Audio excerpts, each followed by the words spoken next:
Perfect. Good morning, everybody, and thank you so much for joining us today. I am Jacqueline Zuckeran, the Utility Billing Administration Manager for the City of Corona.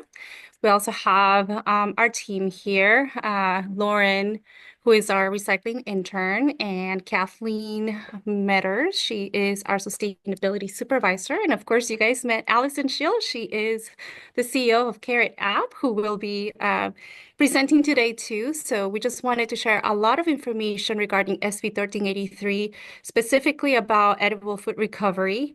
And then Allison will do a walkthrough of the Carrot app to ensure that your compliance with SB 1383 is a lot simpler than it seems to be. So with that, we're going to have Lauren do the presentation and walk you over on the requirements. Hi, hello everyone. Are we able to see my screen? Yes. Sounds great. Thank you, Jackie, for that wonderful introduction, and thank you, Allison, and everyone else for joining us today. I did want to kind of go over. I know we kind of showed a little bit about our team here at the City of Corona. That was Jackie, or Jacqueline Zuckeran, Kathleen Metters. She's our sustainability supervisor, and of course, that's me at the end.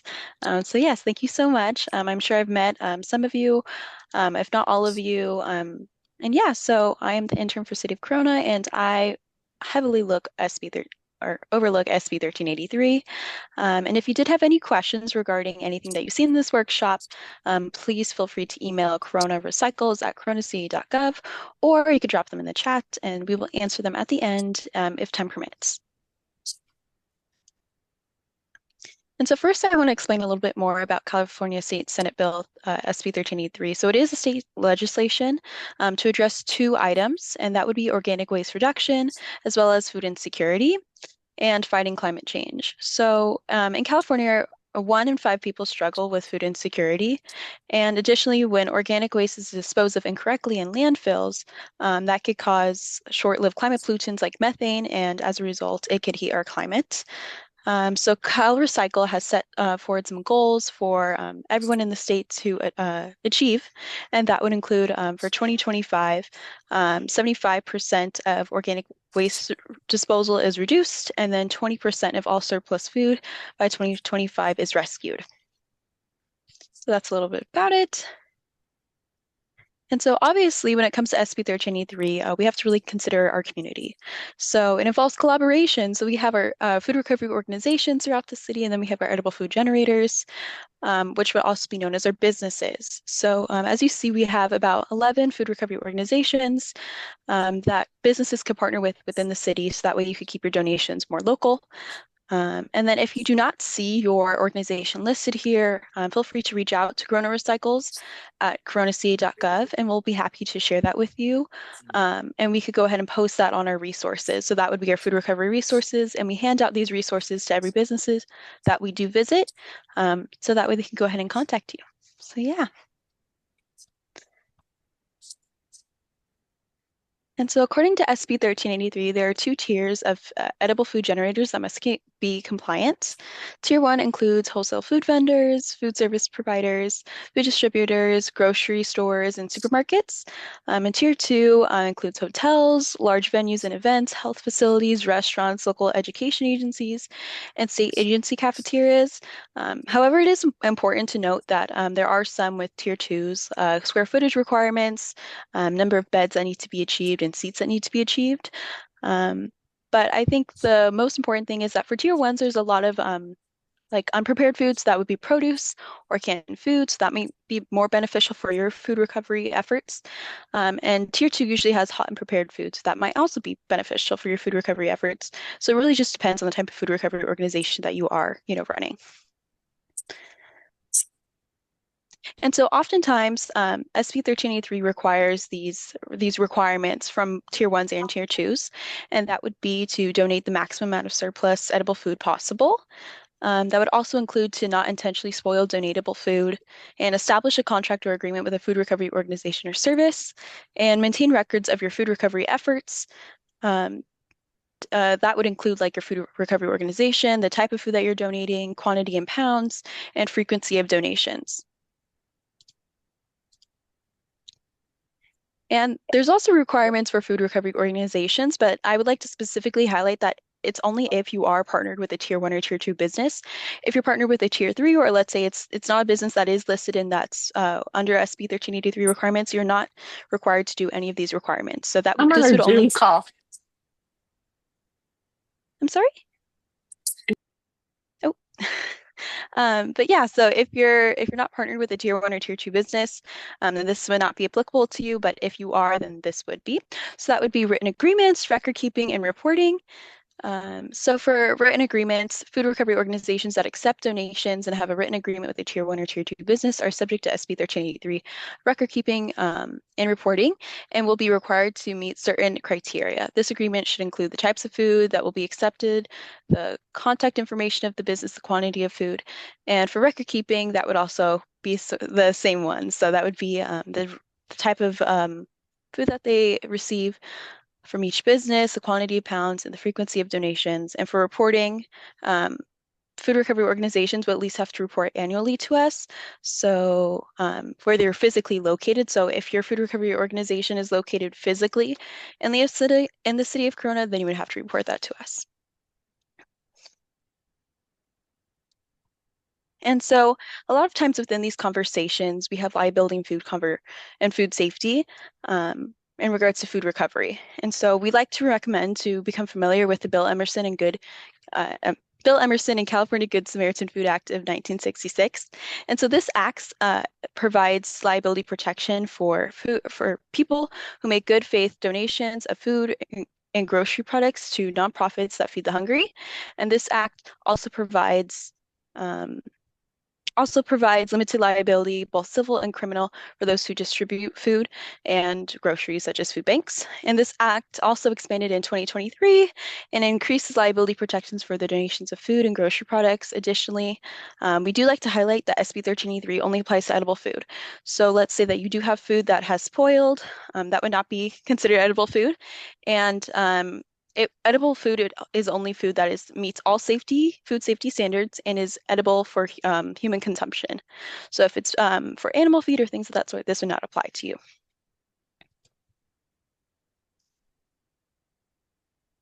And so you could also freeze food, maintain a calendar, and check expiration dates and recalls periodically for some food safety solutions. So I kind of wanted to go a little bit more into that. So freezing food can be beneficial in terms of keeping food at safe temperatures. So let's say you have like a large restaurant or like a tier 2 where they close really late, and the food recovery organization, such as yourself, maybe opens at 9 a.m. early in the morning. A lot of times edible food generators will freeze their food, and that way they could pick it up in the morning. So that could be a good beneficial way to, still recover that food, but keep it at its safe temperature. And on the right, you will see some FDA quick food safety tips that a lot of times you can share this with your staff or, visit it online to kind of, be familiar with those requirements.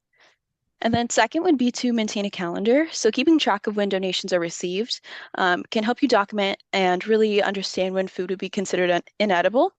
And then on that same end, checking expiration dates and recalls periodically. So a lot of times you'll get canned foods and other edible food that may be recalled or will be expired soon. So making sure that you remind yourself to check those dates, to check those recalls will be beneficial to make sure that you are meeting food safety standards. And so here are some other food safety tips that we really just like to remind everyone. So obviously do not distribute spoiled or contaminated foods. Ensure that food is stored properly, so that would be at the right temperature, and making sure that you meet all food safety standards. Do not distribute bulging cans or unsealed items, and of course, monitoring dates on packages. And so when it comes to edible food recovery, you really have to consider what works best for your organization or business, and that could be physical and or digital record keeping.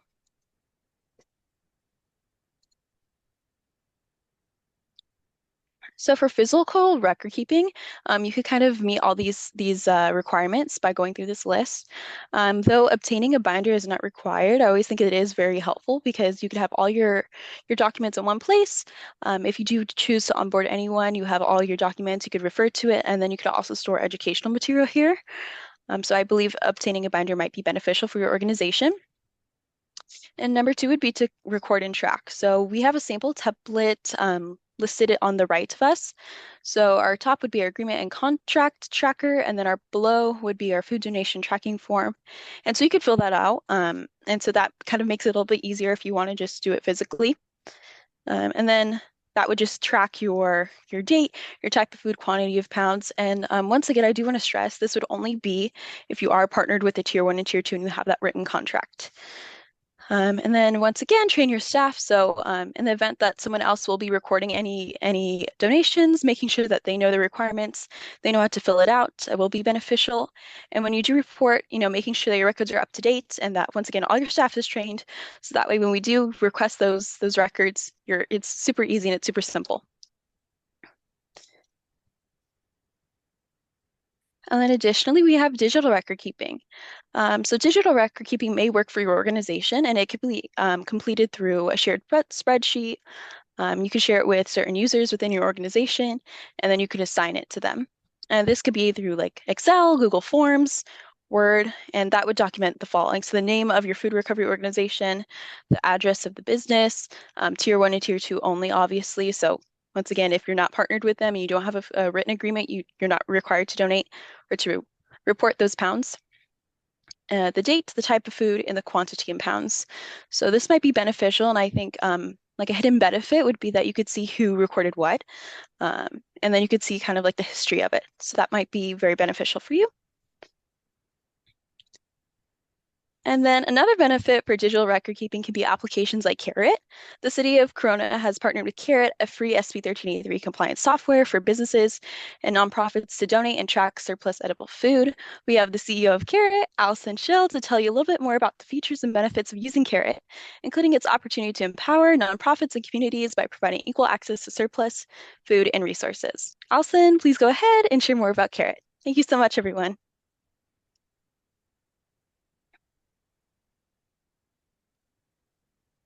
Thank you for the warm introduction, and thank you to all of the staff at the City of Corona. I am Allison Schill, and one thing I can tell everyone on the call and also who's going to be listening to this video later is that I used to work for a nonprofit organization that did gleaning. So I am very familiar with the pain that it can be to keep records of all of your donations. In my experience there, I was invited to be a part of the Los Angeles Food Policy Council, where a lot of us got to talking about how nice it would be for there to be an app that's free for all nonprofit organizations and businesses that aren't currently donating, to have an application that allows everyone to be in the same platform. So kind of like a Facebook, but for specifically food donation. And out of that, I created Carrot, and we launched officially in 2021. This is my sweat, tears, and all the money I could ever come up with out of my life savings, baby. And since then, we've now partnered with over, let's see here, 250 cities in the state of California alone. So you can kind of see, here's a map of all of the users in Carrot in your area. We've got Corona here, and we've got the city of Riverside, several different cities in the Riverside County, as well as Los Angeles County, Orange County, and San Bernardino County. And if we kind of scroll out here, you can actually see Carrot is a national organization and semi-international now too, where businesses can sign up for free, start posting donations, and nonprofits such as yourselves can also sign up for free. And like I said, Carrot acts a little bit like a social media platform, but it also was built specifically to help you guys with the list of requirements that we were just mentioning earlier in the call. So, like I said, I know how hard it is to keep all the records and maintain a contract with the donors that you're working with. So a part of Carrot is to automate that for you. Carrot helps you and all of your team members at your nonprofit organization claim food donations that are posted on an ad hoc, usually an ad hoc basis by a local business or donor. And it'll go to what's called the Carrot Marketplace. And donors also have the ability to assign a donation directly to you as a nonprofit for first right of refusal. So one of the first things that you're going to want to do as an organization, if you'd like to receive donations from businesses that are now mandated to start a food donation program, is to create a free account on Carrot. When you have that free account set up, you can add multiple team members, you can have volunteers on there, and they'll be able to see the notifications when donations are posted either directly to you and assigned to your organization, or just donations that are posted in general to the marketplace that are looking for a new partner.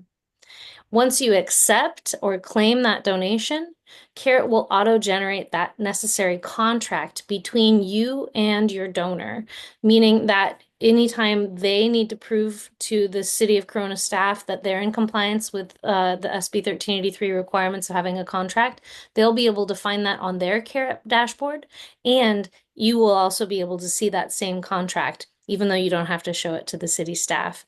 It just means it's one less step for you and your team to go through when you're setting up a new donation agreement with a tier 1 or a tier 2 edible food generator. One last thing that it does, which is really easy for you and your team, is it maintains those records. So instead of having to use an Excel spreadsheet or having to keep track of a piece of paper, every time a donation is posted to you, you can record the weights directly into your Carrot account. You can access those weights forever. And instead of having to send a monthly report to your donors, Carrot automatically shows them the weights that you've entered into the donation that they assigned to you or that you have accepted from them. So this is like an easy two-way street of donation data where now you have access to the records and your donor has access to the records. So both of you are in compliance with that requirement that SB 1383 has of keeping records of the name and address of each donor, the food type donated, the frequency, and the quantity of the food donated. I'll get into a demo in just a second to show you guys how that works. But first, I'm going to talk with you about a few more features that Carrot has that will make it easier for you if you'd like to use it to be in compliance with SB 1383 and find more sources of food of businesses that are just now starting to donate. So one thing is that as the nonprofit organization, you have control over what donations you want. Any donation that's posted to Carrot, you're not required to accept. But this means that a donor will now be searching for a nonprofit organization, and more nonprofit organizations will be able to say, I'm available now. I have a truck for that. I have storage space for that. I have refrigeration for that. And I have clients that'll want that type of food. So this gives you the control over the food that you're able to get. And it has some logistical advantages as well. Once you've accepted a food donation, you can assign a nonprofit driver or a volunteer to go fetch that donation and bring it back to your location. And we have mapping tools. We have chat features where you can use the Carrot app to chat with the donor, ask them questions about, how's the food quality, what time should I be there, etc. And then also you can input the weights like I was showing you here and input the temperatures to show that you have a log that the temperature was taken when you picked up the food and when you dropped off the food to its final location. And then one other really cool thing about Carrot is that even if you don't want to use it for SB 1383, you don't want to pick up from a tier 1 or a tier 2 donor, you can use it to share with other nonprofit organizations. So if you get a huge shipment in of, boxes and boxes of bananas, and you can only use half of them, and the rest of it, you're not quite sure where it's going to go. Well, instead of having to hop on the phone and call all the other nonprofits you can just create a post on Carrot, and you'll act as the donor to be able to reshare out that food with the other organizations around. Now, I know this only goes for food that you did not receive from the food bank, because the food bank has some pretty strict regulations about what you can do with the food you receive from them. But any food that is received outside of the food bank can be reshared on Carrot. I want to share with you that in addition to being able to have a free Carrot account where you can receive food donations that are posted, you can also use it as a way to write down all of your regularly recurring donations that might not be through the food bank. So if you already have a partner where you're picking up from them on a regular basis and you just want to maintain the record of that, we can upgrade your account to a Food Mover account for free. The city has paid for that. And what it does is it replaces those spreadsheets that you have with a new live database where every single member of your team and the locations that you're picking up from are now able to see the donation data as it's filled in. Your drivers will be able to see a calendar of the different runs or the different food pickups that they're going to be doing throughout the week or throughout the day. And you can actually upload it from upload the calendar from this Carrot to your Gmail Google Calendar as well. And you can upload reports. Like one thing that we do with Jose, who's on the call right now, is on an annual basis and hopefully soon a quarterly basis. We'll take the report from the food bank and upload it into Carrot so that the city will have access to the weights that they need to report back to the state as well. So if you have a spreadsheet, you'll be able to have this Carrot account, and then we can upload the spreadsheet of your past donation data on there as well. And then a new feature that we have, which is very exciting, and Emily, who's on this call right now, will be able to help anyone who's interested in signing up for this, is if you have clients, maybe you've got some people who are just very generous and they like their neighbors, they know their neighbors are hungry, and they want to pick up food and deliver it to their neighbors, or maybe they need it for their own family. Carrot has now released a new Carrot Express donation account type. A Carrot Express account is where your clients can actually sign up to receive notifications of the food donations that are posted, the smaller food donations, especially of the prepared food that you might not necessarily want to go grab. So we've got a lot of these hospitals, we've got a lot of these schools, we've got these restaurants, and they're posting much smaller donations, kind of like the ones you see in this picture here. These are all donations that were actually posted on Carrot. You might not necessarily have the staff or the bandwidth to go pick this food up in your car. However, one of your clients might want to go grab it for themselves and kind of supplement the meals that they're having to purchase or make from other sources as well. So if you're interested in signing up for this, Emily on this call will be able to walk you through it. It's totally, again, free, and it's easy for you to help your clients directly and also get access to some of those food donations that normally you wouldn't have the bandwidth to go grab. And then finally, one more thing I'm going to talk about today is that we have been piloting in Whittier and in Ventura County, and now we're expanding into the Riverside County area, an animal feed program. So we have one organization, for example, that's in Thousand Oaks. They get twice monthly shipment of food in.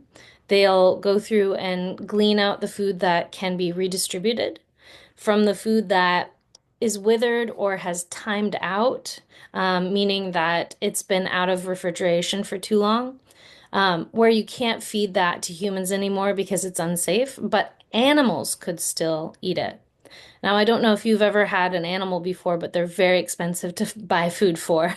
So we've got pig farmers, chicken farmers, goat farmers that they like to receive food from nonprofit organizations where instead of you guys having to pay for the composting of that food and worry about, all of the spoilage of your dumpster, you can now separate that food into some buckets and it can be picked up by a farmer.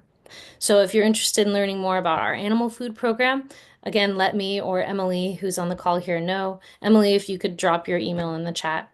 And it's Emily at careit.com if you can't see the chat. So now I'm going to get into a demo of Carrot. And I'm just going to show you really quick what it looks like to be a donor on Carrot. So the donors have accounts that are created for them. They have an overview of the food that they've donated. They can see a calculation of their GHG emissions and their water footprint reduction. They can see a breakdown of the different types of foods that have been recorded and the total pounds. When they have a new donation, they're going to give it a title. We always encourage them to give it a title that's appetizing. So instead of just saying something like donation, we can say something like pepperoni pizzas.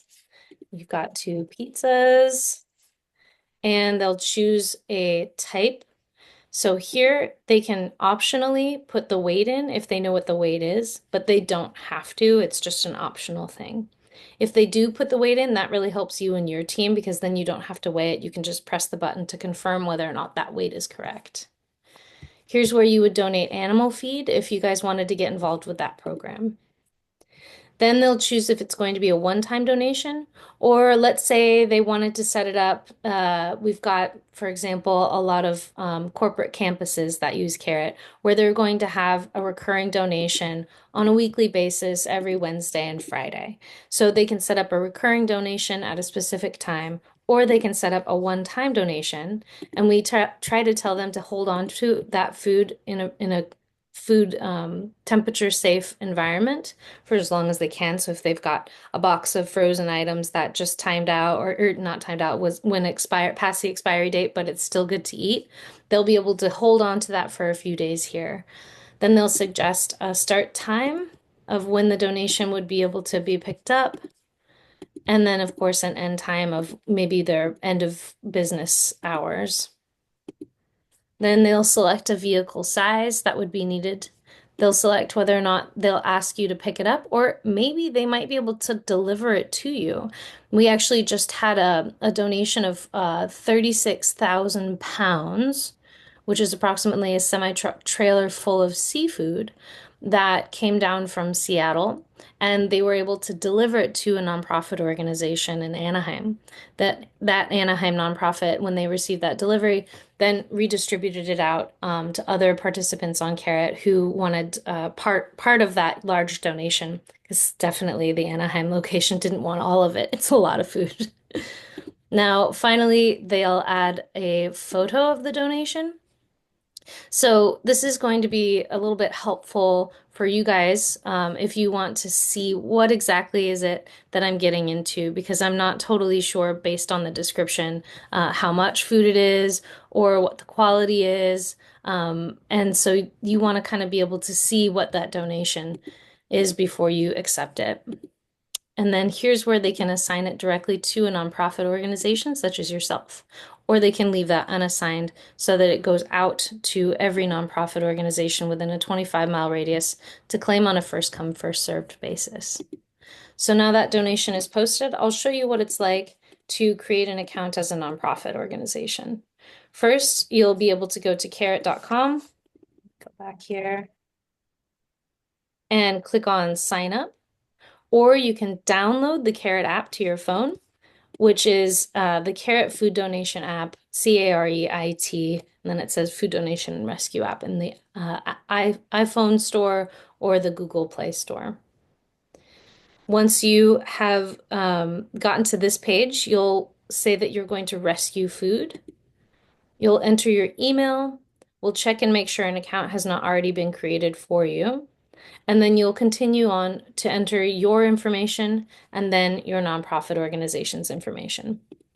If your nonprofit already has an account, so if I search here for Corona, these are the nonprofit accounts that we already have accounts created for in the city of Corona. So looks like this one is the city of Corona, but the rest of them are ones that can currently rescue food on Carrot. So if you don't see your name here, then you can create a new account based on the information that you have for your nonprofit organization. When you sign up, then you'll be able to log in again either through that mobile app or here on a dashboard. And you'll be able to see under here, find donations. And donations that are posted will show up here for your nonprofit organization to reserve. And Emily, do you have the ability to see why I not actually post that donation that I just tried to? Okay. The filter's on, just Filter. dairy. Thank you very much. Okay. Let me try that one more time.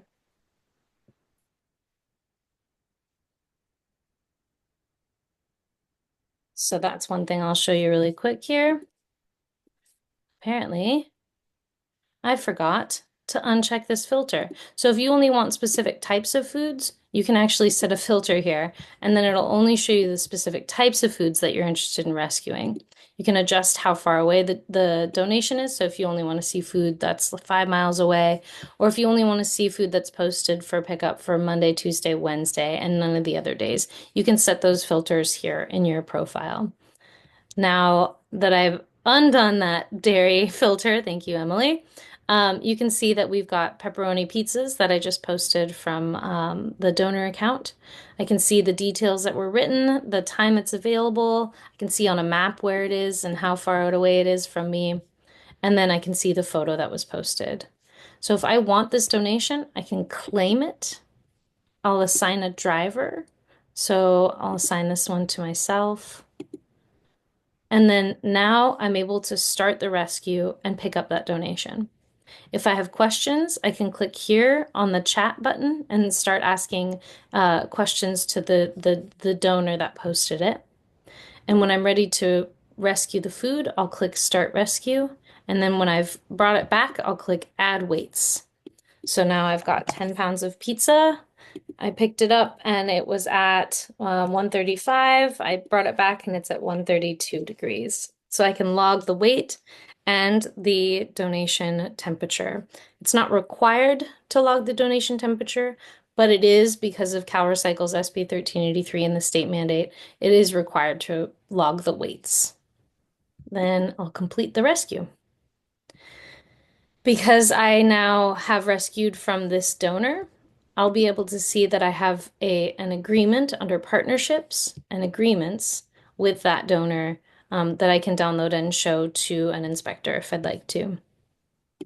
Here under rescues, I can see a list of all of the food that I've rescued over a certain period of time. So if I adjust the dates here, I can see a list of all of the different rescues that I have.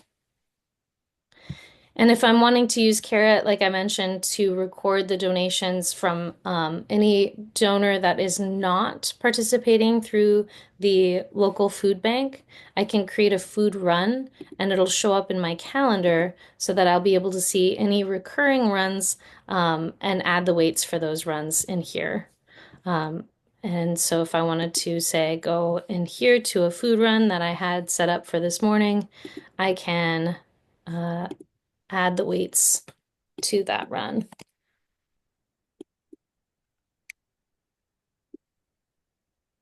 Let's see here. And complete.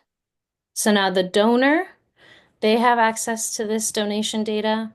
I have access to it, and my driver can see it and edit it if they need to, if they've made a mistake when they're adding in that donation data.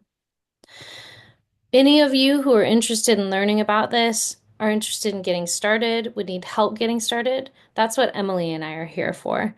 If you wanted to set this up so that you can start recording your regular donations that you have going, and you want to train all your volunteers, you want to train your staff and train your drivers of how to use Carrot, because you think this will really simplify the system where everybody can see where everybody's going, what their run is for the day, and what the weights are from the run, and you want to add photos and you want to add other things like that, just let us know and we'll be able to meet with you individually and train you on how to use your Carrot account. So with that, I'm going to stop sharing and I'm going to turn it over for questions.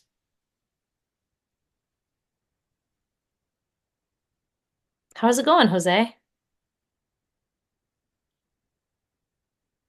Good to see you. Hey, Allison, how are you doing? Pretty Doing good, pretty good. Been very, very busy. This year we just hit the ground running. So I haven't forgotten about you, trust me.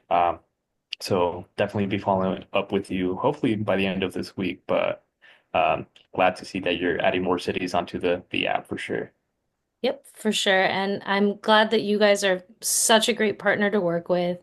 You have obviously the majority of the food, the really good food, and the relationship set up. So we're really glad to be partnered with you guys. That's awesome. Well, likewise, likewise. Karen, do you have any questions you wanted to still ask after seeing the presentation? Yes, thank you. Great presentation, man. Good job creating this app. Is there a way to share this recording link so I can push it forward to folks who couldn't sign up today? Absolutely. I will share this recording with the city staff and they will send it out. And actually, I think I have the list of who attended today, so I'll send it out as well. Thank you. Mhm. Is anybody interested in trying out either the animal food recovery or maybe the Carrot Express direct to client features that we talked about?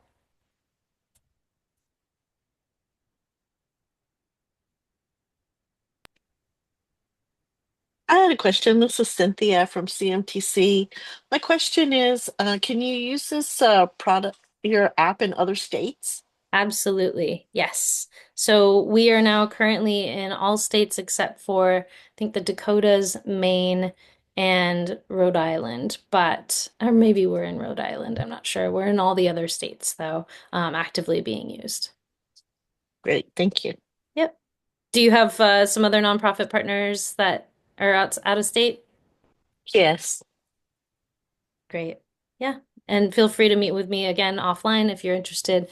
You can either set up an appointment with Emily or myself, and we can talk about stuff that does not relate to anyone else in this call here, so we won't bore them with the details.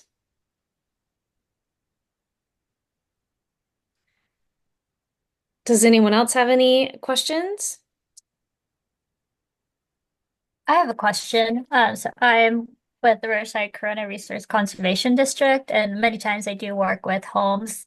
Um, well, they are like homesteads or like urban orchards and a home, not necessarily a registered business, but they have surplus of fruit, and are gleaning the fruit, but are always looking for ways to donate it. Because They can use Carrot, yes. okay, sounds great. Yeah. We do ask for an EIN when you're signing up. But if you are a non-business but you are a donor and you're not donating, prepared food from your home, you can sign up on Carrot as a business and or if you are a nonprofit organization, you can sign up as a nonprofit. But if you don't have that EIN number, you can just put 9 zeros as the EIN. And then if you're rescuing animal feed, indicate that when you're signing up, and we'll put a little paw next to your name. So you can always see when somebody on Carrot is an animal food rescue organization because there'll be a paw next to their name.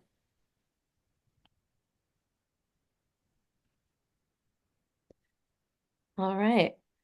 Well, I'm going to give just a couple more seconds for anyone else that has lingering questions. A lot of people will ask things about how to get started, what the next steps are. Other people will ask things like what kind of people can use it. Another thing is that Carrot is completely translated into Spanish as well. So if you have any Spanish speakers that would like to be using this and rescuing food, they can toggle when they sign up between English and Spanish. And the whole app is in Spanish. Um, and yeah, we're always available for you for any one-on-one training. And if you have any questions for us, otherwise you can always contact the City of Corona as well.